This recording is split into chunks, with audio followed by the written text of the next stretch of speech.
बिस्मिल्लाहिर्रहमानिर्रहीम। अस्सलाम वालेकुम नादरीन, आप यूट्यूब चैनल देख रहे हैं। मैं इमरान खान हूँ। डूबते को तिनके का सहारा, ये मिसाल तो आपने सुनी होगी और पाकिस्तान की हुकूमत को ऐसा लगता है कि तिनके ही चाहिए अब सहारे के तौर पे। वो बेचारा एक बिजनेसमैन फिरता फिराता पाकिस्तान पहुँच गया, या पता नहीं उसको घेर कर लाए, या पता नहीं वहाँ से कोई सफारतकार ने किसी ने भेज दिया यहाँ पे। वो बेचारा पाकिस्तान पहुँचा और उसको इन्होंने पता नहीं क्या से क्या बना दिया। कभी उसको डोनाल्ड ट्रंप का दोस्त बना देते हैं, कभी बहुत करीबी साथी बना देते हैं, कभी उसको कुछ बना देते हैं, कभी वो तजियाकार बन जाता है। वो एक सादा बेचारा कारोबारी आदमी, उन्होंने कारोबार करने दो। वो पैसे लेकर आया कि मैं यहाँ पे कुछ 4 पैसे लगा के कुछ 6 या 8 पैसे कमा के मैं यहाँ से वापस ले जाऊँगा। इन्वेस्टर जो है वो दुनिया में ऐसे ही जाते हैं और यही सोच कर जाते हैं। अब इन्होंने जो है वो इस बंदे को जो कभी इसको इंटरव्यूज़ पे लगा देते हैं, कभी उसकी प्रेस कॉन्फ्रेंस करवा रहे हैं। हमने आज तक तो नहीं देखा कभी जो बाहर से सरमायाकार आए हो उनकी पहले प्रेस कॉन्फ्रेंस करवाई जाए और वो भी सियासी नौइयत की, बाद में उनके टॉक शो करवाए जाए वो भी सियासी नौइयत के, और उसके अंदर जो है वो टाउट की तरह के लोग जो हैं वो उनको बताएं भी कि जवाब क्या देना है, और उनको टोक टोक के जो है वो गाइड भी लाइन देंगे, इस तरफ को चलना है, इधर को जाना है। तो नाज़रीन, बड़ा अजीबोगरीब काम किया जा रहा है। वो बंदा बेचारा पाकिस्तान पहुंचा, वो कारोबारी आदमी है। अब पाकिस्तान तहरीक इंसाफ वाले उसका जो है वो कारोबारी रिकॉर्ड भी निकाल कर ले आए। यानी ये किसी हाल में पाकिस्तान तहरीक इंसाफ के नौजवान जो है ना, ये खुश रहने ही नहीं देते इस हुकूमत को। इनकी सारी खुशियों के ऊपर पानी फेर देते हैं। वो बेचारे अभी खुशी मनाना ही शुरू करते हैं, अभी वार्म अप ही होते हैं थोड़ा सा, साथ ही उनका जो है वो म्यूजिक बंद कर देते हैं पीछे से, उन्हें खुशी नहीं होने देते। अब इसमें जो है एक तो पाकिस्तान तहरीक इंसाफ के जो नौजवान है सोशल मीडिया पे उन्होंने सारा का सारा कारोबारी रिकॉर्ड निकाल के लगाना शुरू कर दिया। लोग क्लेम करते रहे, कुछ लोग ये भी क्लेम कर रहे हैं कि सिर्फ धोखाबाजी है, सरमायाकारी से ज़्यादा तवज्जो जो है वो सियासी मामलात के ऊपर है। कभी जी प्रेस कॉन्फ्रेंस हो रही है, कभी जनाब सियासी नौइयत के टॉक शोज हो रहे हैं, वहाँ इंटरव्यूज़ हो रहे हैं। हैरत है वैसे। और अपने मुल्क में भी कोई इस आदमी को इस तरह की इज्जत नहीं मिली होगी जिस तरह की पाकिस्तान में इसको दी जा रही है। तो इसको कहते हैं डूबते को तिनके का सहारा सही। और ऊपर से हमारी 3 वाली जो टीम है, ज़ुबैर अली खान साहब, वो वहाँ से भी खबर निकाल कर ले आए कि जो अमेरिकन एम्बेसी है पाकिस्तान में, उन्होंने उनसे भी पूछा कि दसो जनाब इनसे आपका क्या ताल्लुक़ है, तो वहाँ से भी जवाब आ गया। उसका जो वन लाइनर है वो ये है कि on the visit it is a private visit bye a United states business group. वो कह रहे हैं ये बिजनेस ग्रुप है यूनाइटेड स्टेट का, उनका प्राइवेट विजिट है, साडा इतना कोई तल्लक नहीं है। यानी पाकिस्तानी गवर्नमेंट उस कारोबारी आदमी को चुक के फिर रही है और भंगड़े डाल रही है और खुशियां मना रही है, जिसको अमरीकी सफारतखाना भी ओन नहीं कर रहा। वो कह रहे हैं जी हमने इनको लेकर आए, आप ही आ गए हैं, या पता नहीं किसने इनको बुलाया। बहरहाल पूरी तरह से जब ठंड पड़ी है तो वो पड़ी है जनाब इस हुकूमत को, जब जो विल्सन ने एक मरतबा फिर ट्वीट कर दिया। यानी अभी ये सोच रहे थे कि शायद अमेरिका से कुछ तूफान थम गया, मामला ठीक हो गए हैं, लेकिन साथ ही जो विल्सन का फिर ट्वीट आ गया और उसने ट्वीट करते हुए ये कह दिया कि free Imran Khan. Once again उसने ये ट्वीट कर दिया। तो अब क्या इसको भी डीप फेक करार देंगे? इस हुकूमत को ये बात माननी पड़ेगी कि इमरान खान एक आलमी सतह का ब्रांड है, दुनिया में लोग उसके लिए आवाज़ उठाते रहेंगे। हो सकता है कि कभी ज़्यादा आवाज़ उठे, कभी कम आवाज़ उठे, लेकिन इमरान खान के लिए आवाज़ उठती रहेगी। और इमरान खान ऐसी किसी भी चीज़ का मोहताज नहीं है कि इमरान खान को जो है वो डोनाल्ड ट्रंप या उनकी हुकूमत जो है वो कोई सपोर्ट दे। बस सिर्फ इतना उनको चाहिए कि जो बाइडन ने जैसी सहूलतकारी की थी पाकिस्तान की हुकूमत और इस्टेब्लिशमेंट की, वैसी सहूलतकारी ना हो। पाकिस्तान तहरीक इंसाफ अब तगड़ी जमात है, कोई कमज़ोर जमात तो नहीं है। पाकिस्तान में सबसे ज़्यादा उन्होंने वोट लिए हैं और अभी इमरान खान साहब जो है वो एक अग्रेसिव किस्म की क़यादत को आगे लेकर आ रहे हैं और वो बता भी रहे हैं कि उनके अज़ाइम क्या हैं आने वाले दिनों में। वो ये भी कहते हैं कि हम रास्ते भी बंद कर देंगे, वो ये भी कहते हैं कि वो इस्लामाबाद भी पहुँचेंगे, बड़ी तादाद में लोगों को लेकर आएंगे। तो पाकिस्तान की अवाम तो पहले ही तंग है, जो हालात इन्होंने कर दिए हैं पाकिस्तान के, मईशत का इन्होंने बेड़ा गर्क कर दिया है। लॉ एंड ऑर्डर की सिचुएशन आपके सामने है, पाकिस्तान में सियासी इस्तेहकाम आ नहीं रहा, लोग पाकिस्तान को छोड़ छोड़ कर जा रहे हैं, कारोबार ख़त्म हो गया है, महंगाई अपने उरूज पे पहुंच गई है और गुर्बत जो है वो लगातार बढ़ती चली जा रही है। तो प्लस माइनस करें तो पाकिस्तान तो गया खसारे में। चाहे ये हुकूमत और इनके सहूलतकार कुछ फ़ायदे में ज़रूर गए होंगे, लेकिन अब जरा आप इमरान खान साहब का स्टेटमेंट सुने। इमरान खान साहब के स्टेटमेंट से आपको आइडिया हो जाएगा कि साबिक वज़ीर आज़म इमरान खान इस वक्त किस पिच के ऊपर हैं। वो कहते हैं जी कि महज़िब दुनिया में डेफेमेशन की जो सज़ा या हत्या की इज़्ज़त की सज़ा जुर्माना दिया जाता है और ये एक, लेकिन पाकिस्तान के अंदर जो है वो इसमें 5 साल तक इसकी सज़ा कर दी गई है। पीका का काला कानून मंजूर कर लिया गया है और सज़ा 5 साल तक कर दी गई है। दुनिया की तारीख में पहली मरतबा सरकारी महकमों की तौहीन पर भी सज़ा सुनाई जा रही है। बरतानिया समेत तमाम तरक्की याफ्ता ममालिक में डेफेमेशन की सज़ा जुर्माने के तौर पर दी जाती है, क्योंकि दुनिया जमहूरी इक़्तिदार और इजहार राय की आज़ादी को लेकर आगे की तरफ बढ़ रही है। लेकिन पाकिस्तान में ऐसे गैर जमहूरी कवानीन मंजूर करके जमहूरी इक़्तिदार का गला घोंटा जा रहा है। आज़ादी इजहार राय और आज़ादी सहाफ़त का कत्ल किया जा रहा है। इस सब का मकसद यही है कि 8 फरवरी के मैंडेट की चोरी से लेकर अवाम के चादर और चार दीवारी का तकद्दुस पामाल करने तक, 9 मई फॉल्स फ्लैग ऑपरेशन से 26 नवंबर के कत्ले आम तक जो भी जुल्म और बर्बरियत की गई है, इस पर कोई आवाज़ उठाने की जरूरत ना हो। इस कठपुतली हुकूमत ने सवाए गैर कानूनी तरामीम के ज़रिए अवामी बुनियादी हुकूक की तौहीन करने के कोई दूसरा कारनामा नहीं किया। 26वीं आईनी तरमीम के ज़रिए अदलिया के पर काटे गए। इस्लामाबाद हाई कोर्ट में सीनियर जजेस की मौजूदगी के बावजूद बाहर से चीफ जस्टिस की तकर्री करने की कोशिश की जा रही है। मैंने पिछले वीलॉग में आपको खबर दी थी। जो कादी फायद ईसा पार्ट 2 साबित होगा। हम इस तरह जजेस की तकर्री की भरपूर मजम्मत करते हैं। चीफ इलेक्शन कमिश्नर के ओहदे पर तकर्री भी मेरिट की बुनियादों पर होनी चाहिए, वरना सिकंदर सुल्तान राजा जैसे घिनौने किरदार जन्म लेते हैं जो अवाम की बजाय एस्टेब्लिशमेंट की खिदमत का फरीदा सर अंजाम देते हैं। सिकंदर सुल्तान राजा आर्टिकल 6 का मुस्तहिक है, क्योंकि उसने अवाम का मैंडेट दिन दहाड़े चोरी करके फार्म 47 की हुकूमत की सहूलतकारी की है। 8 फरवरी को मुल्क भर में यौम स्याह मनाया जाएगा। इस दिन अवामी मैंडेट पर शब खून मारा गया। पहले इंतखाबात को मुलतवी कर दिया गया। 9 मई का ड्रामा रचाया गया ताकि तहरीक इंसाफ को कुचला जा सके। इसके बावजूद अवाम ने जोक दर जोक निकल कर तहरीक इंसाफ को वोट डाले, मगर नताइज को बेशर्मी और बेदर्दी से बदल कर मुल्क को अंधेरों में धकेल दिया गया। अब 8 फरवरी के डाके की पर्दापोशी के लिए पीका और 26वीं आईनी तरमीम जैसे कवानीन मंजूर किए जा रहे हैं। एक झूठ छुपाने के लिए 100 झूठों का सहारा लेना पड़ता है। हुकूमत मुज़ाकरात की सूरत में ढोंग रचा रही थी, इससे इनके अपने चेहरे अया हुए हैं। ये कभी नहीं चाहेंगे कि जुडिशल कमीशन बने और 9 मई या 26 नवंबर की तहकीकात हों, क्योंकि इससे सच सामने आ जाएगा और ये अंदर से खौफजदा हैं, क्योंकि सच यही है कि ये खुद इन वाक़यात में मुलव्वस हैं। बददयानत कभी भी न्यूट्रल अंपायर के साथ नहीं खेलता। इनके इख्तियार में वैसे भी कुछ नहीं है। ये जो भी करते हैं एस्टेब्लिशमेंट की मंशा से ही करते हैं। कुरान मजीद में अमर बिल मारूफ व नही अनिल मुनकर का बार बार जिक्र आया है कि अच्छाई का साथ दो और बुराई के खिलाफ डट जाओ। जमहूरियत की बुनियाद इखलाकियात पर ही है। अल्लाह पाक ने मुनाफिक की निशानी बयान की है कि वो बुराई के साथ खड़ा होता है। जो लोग मुनाफिक होते हैं उनके लिए दुनिया और आखिरत में रुसवाई है। बेगैरती और ढिठाई का कोई तोड़ नहीं है। ला इलाहा इल्लल्लाह इंसान में गैरत बेदार करता है।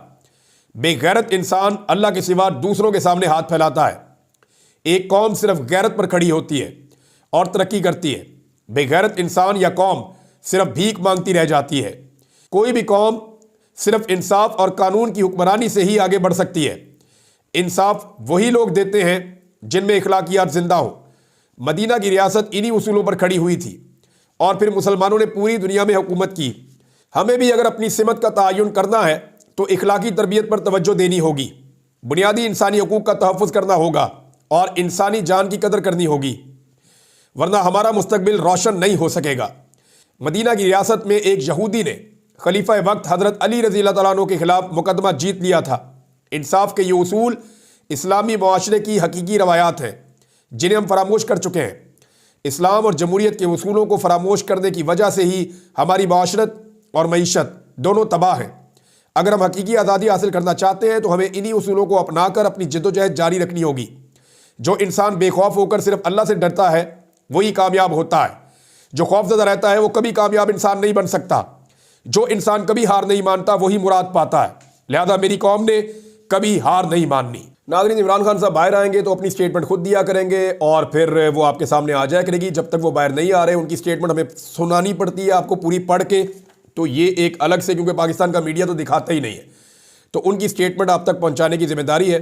ये मैंने आपको स्टेटमेंट इमरान खान साहब की सुना दी है। अब फाइनेंशियल टाइम्स की एक रिपोर्ट आई है जिसे पाकिस्तान तहरीक इंसाफ ने उसको ट्रांसलेट करके शाया भी किया है। और पाकिस्तान तहरीक इंसाफ ने जो लिखा, जो फाइनेंशियल टाइम की रिपोर्ट है वो ज़रा आप देख लें। पाकिस्तान की फ़ौज ने सियासी मुखालिफिन के खिलाफ वसी पैमाने पर क्रैक डाउन भी शुरू कर रखा है। इमरान खान की पाकिस्तान तहरीक इंसाफ के हज़ारों कारकुनों को इंसदाद दहशतगर्दी और फौजी अदालतों में पेश किया जा चुका है। जबकि कई सीनियर रहनुमा रूपोश हो चुके हैं।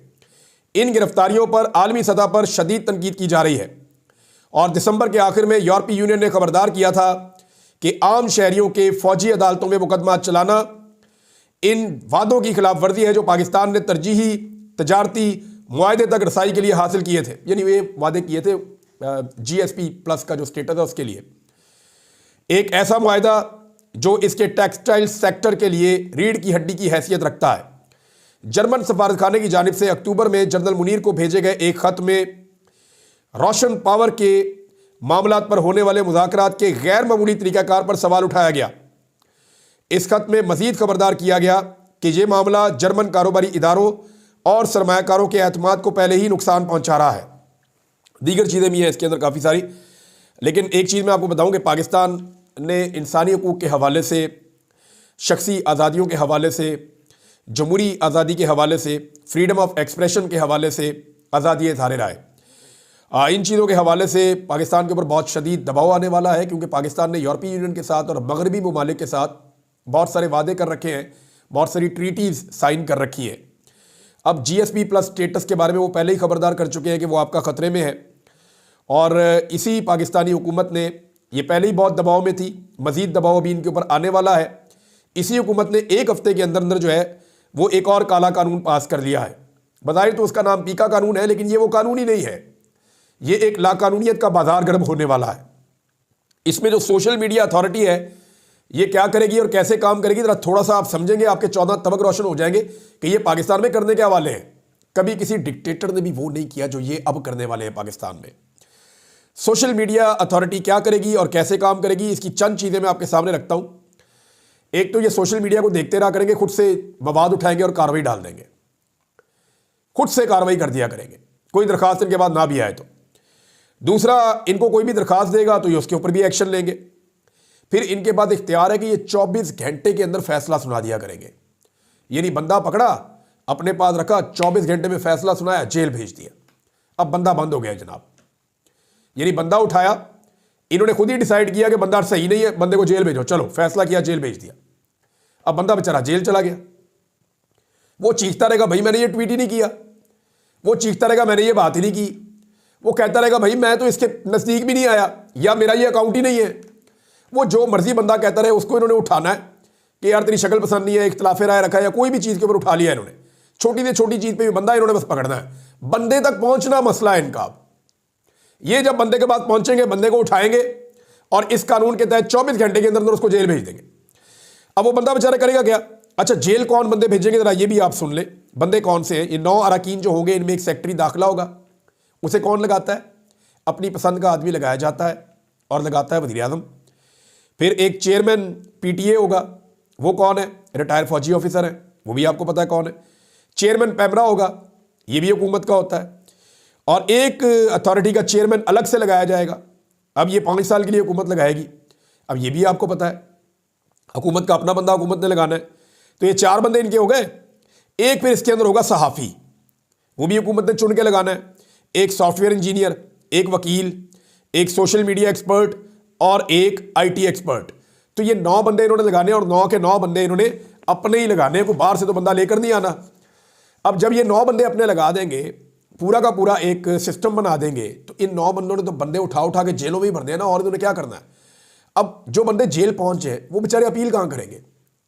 उसके लिए एक ट्रिब्यूनल बनाने का इन्होंने ऐलान किया। यहाँ थोड़ी सी आपको शायद लगेगा, आपको उम्मीद मिलेगी, लेकिन ज़रा ये ट्रिब्यूनल भी आप सुन लें, आपको आइडिया हो जाएगा। ये जो ट्रिब्यूनल होगा, इसके अंदर एक हाई कोर्ट का रिटायर्ड जज होगा, बिल्कुल वैसा जज जैसे जज लगाए जा रहे हैं इलेक्शन ट्रिब्यूनल के तौर पे। रिटायर्ड जज अपनी मर्जी का उठाया, जैसे अभी एक जज साहब इंतकाल कर गए रिटायर, जिन्हें लापता कमीशन का सरबराह लगाया गया था, फ़कीर मोहम्मद साहब, 85 साल उनकी उम्र थी, उनको लगा दिया गया था, वो इंतकाल फरमा गए 1 हफ्ते के अंदर अंदर। तो अब इसी तरह जो ट्रिब्यूनल है वो बनाया जाएगा, उसमें एक रिटायर्ड जज अपनी मर्जी का लाकर बैठाया जाएगा हाई कोर्ट का, एक उसके अंदर बैठाया जाएगा सहाफ़ी, वो भी हुकूमत अपनी मर्जी का बैठाएगी, और एक सॉफ्टवेयर इंजीनियर। और ये जो ट्रिब्यूनल है ये फैसले के खिलाफ अपील सुनेगा, वो किसी अदालत पे बंदा नहीं जा रहा। अब आप अंदाजा करें कि महीनों तक अगर बंदों को अंदर रखना है तो इन्होंने बंदोबस्त कर लिया हुआ है। ये ऐसा काला कानून है, ये बहुत सारे लोगों जो है उनको कुछ भी नहीं होगा। जिनको हुकूमत ने नहीं पकड़ना उनको क्या होना, कुछ भी नहीं होना, जो मर्जी वो कहते रहे, झूठ बोले, फ्रॉड करें, किसी के ऊपर इल्ज़ाम लगाएं, बहतान लगाएं, किसी की इज्जत उछालें, कुछ नहीं होगा। लेकिन जो हुकूमत को पसंद नहीं आएगी चीज़, क्योंकि हुकूमत की बॉडी है, वो बंदा चुक लेंगे और बंदे को 24 घंटे के अंदर जेल भेज देंगे और उसके बाद बंदा वहाँ पड़ा सड़ता रहेगा, क्योंकि अपील उसने करनी है उसी ट्रिब्यूनल में जो हुकूमत ने बनाया हुआ है। तो नाज़रीन, ये है सिंपल मैंने आपको बता दिया है।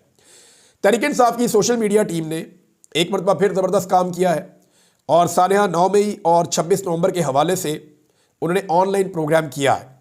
अली मलिक साहब थे इसमें, सलमान अकरम राजा साहब, शेख वकास अकरम साहब, इन्होंने पहले भी किया था, और जुनैद अकबर साहब, ये उसमें मेहमान थे। इस प्रोग्राम में बहुत सारे ज़ख्मियों को, बहुत सारे ऐसे लोगों को जो विक्टिम्स हैं, उनके इंटरव्यू सुनाए गए और मैं सुनकर हैरान हो रहा था उनके लवाहिकीन को और बाकी लोगों को कि रियासत क्या इतनी संगदिल है, लोगों के साथ ऐसा ऐसा जबर किया है। वो एक नौजवान है लाहौर का, उस्मान अली, उसने बताया उसके जबड़े के नीचे गोली लग गई थी, वो 6 महीने तक कुछ खा ही नहीं सका, वो बेचारा अभी भी ट्रीटमेंट उसका हो रहा है, वो सही तरह ना खाना खा सकता है ना कुछ और काम कर सकता है, ये हालत की लोगों की। एक और नौजवान बता रहा था उसके दोनों टांगों पे गोली मार दी गई और जब वो अस्पताल जा रहा था उसके ऊपर तशद्दुद भी किया गया उस वक्त, हालांकि उसको गोलियां लगी हुई थी। एक और बंदा बता रहा था कि जी हमारे ऊपर दबाव डाला जा रहा है, मेरा भाई मार दिया, उसके बाद से लेकर अब तक कोई काम ही नहीं करने दे रहे, हमें तहफ़्फ़ुज़ दिया जाए। तो बहुत सारे लोग बेचारे अपनी अपनी शिकायतें कर रहे थे। इन चीज़ों को पढ़ने के बाद ऐसा लग रहा था कि पता नहीं ये लोग किसी और रियासत से आए हुए हैं या किसी दुश्मन के काबू आ गए हैं। अपने मुल्क में अपने लोगों के साथ तो ऐसा नहीं होता, लेकिन हम ये होता हुआ बदकिस्मती से देख रहे हैं। एक और नाज़रीन, ये जो नैब के हवाले से एक रिपोर्ट है कि नैब ने मलिक रियाज के हवाले से जो लिखा है यूएई को, मुत्तहिदा अरब अमारात को, कि जनाब मलिक रियाज साहब हमारे हवाले किए जाए, तो क्या वाकई मलिक रियाज को वो वहाँ से ले जा सकते हैं? तो मेरी पक्की इतला के मुताबिक ये सर से पाँव तक का जोर लगा लें, ये मलिक रियाज को दुबई से पाकिस्तान नहीं ले जा सकेंगे। उसकी वजूहत है, मलिक रियाज साहब जो हैं वो वहाँ पे अगर बैठे हैं तो वो किसी बंदोबस्त के साथ ही बैठे ना, इतना बड़ा आदमी है, ऐसे तो काबू नहीं आ जाएगा। मलिक रियाज जब तक पाकिस्तान में रहा तो पाकिस्तान के सिस्टम के मुताबिक काम करता रहा। अब मलिक रियाज को पता है कि जहाँ पे रहना है कैसे रहना है, किसी जगह के प्रोटोकॉल्स क्या होते हैं। अगर मलिक रियाज को इस बात का खतरा होता कि उसको दुबई से गिरफ्तार करके पाकिस्तान ले जाया जाएगा तो वो कभी दुबई में रुकता ही ना, ठहरता ही ना। मलिक रियाज को पता है दुबई के प्रोटोकॉल्स क्या हैं और किस तरीके से मुझे यहाँ पे अपने आप को सिक्योर करना है। मुझे नहीं लगता कि ये लोग वहाँ से उठा के मलिक रियाज को ला सकते हैं। जो करीबी लोग हैं, मैंने उनसे पूछा भी है, कई जो इनके मलिक रियाज के, उन्होंने कहा जी नहीं, मलिक रियाज को यहाँ से उठा कर ले जाना तकरीबन इस हुकूमत के लिए नामुमकिन है। हाँ, शौक इनको बड़ा है कि ये वो करें। राना सनाउल्लाह साहब ने वजह भी बता दी है। मैं ये वजह मैं चाहता हूँ कि राना सनाउल्लाह साहब के अपने मुंह से आपको पढ़ के सुनाऊँ ताकि आपको आइडिया हो जाएगा। मैंने थोड़े दिन पहले आपको एग्जैक्टली यही वजह बताई थी कि ये वो वाहिद वजह है जो हुकूमत को मजबूर कर रही है कि मलिक रियाज के खिलाफ अब कार्रवाई की जाए। राना सनाउल्लाह ने कहा कि बैरिया टाउन का, यानी वजूहात तो 2-3 हैं और जो रीज़न बना है वो तो ये है कि इमरान खान साहब के खिलाफ गवाही दे दें तो आप दूध के धुले हुए हैं, गवाही आप नहीं देंगे तो आपके ऊपर भी वही किया जाएगा जो बाकी सबके साथ किया जा रहा है। और ये सबको पता है कि अलकादर यूनिवर्सिटी के केस के अंदर अगर इमरान खान को फिक्स करना है तो आपको सज़ा हर हाल में इमरान खान को देनी पड़ेगी। लेकिन दूसरी रीज़न जो मैंने आपको बताई थी वो अब राना सनाउल्लाह साहब ने बताई कि बैरिया टाउन का मुत्तहिदा अरब अमारात में मनसूबा कौमी मफाद में नहीं है, इससे सरमाया बाहर चला जाएगा या बाहर से जो सरमाया आ रहा है ओवरसीज़ पाकिस्तानियों का वो दुबई में इन्वेस्ट हो जाएगा। और पाकिस्तान के अंदर जो सोसाइटियाँ बनी हुई हैं, चाहे वो DHA है, चाहे वो और बहुत सारी है, प्राइवेट सोसाइटियों के नाम चले नहीं लेते, लेकिन यहाँ पे जो है वो धंधा जो है रियल स्टेट का वो नीचे आ जाएगा। तो मलिक रियाज को इसका फ़ायदा हो जाएगा या दुबई को फ़ायदा हो जाएगा। तो मैंने पहले आपको बताया था कि ये एक्चुअली 2 तरह का प्रॉब्लम है। एक, इमरान खान के खिलाफ गवाही नहीं दी, दूसरा ये जो सोसाइटियाँ हैं, जो रियल स्टेट के बड़े बड़े जाइंट्स हैं, उनकी भी आपसी एक जंग है जिनमें मलिक रियाज जो है वो सबसे बड़ा जाइंट है और वो इतना ह्यूज है कि उसका मुकाबला बाकी नहीं कर पा रहे। अब तक के लिए इतनी, अपना ख्याल रखिएगा, अपने चैनल का भी। अल्लाह हाफ़िज़।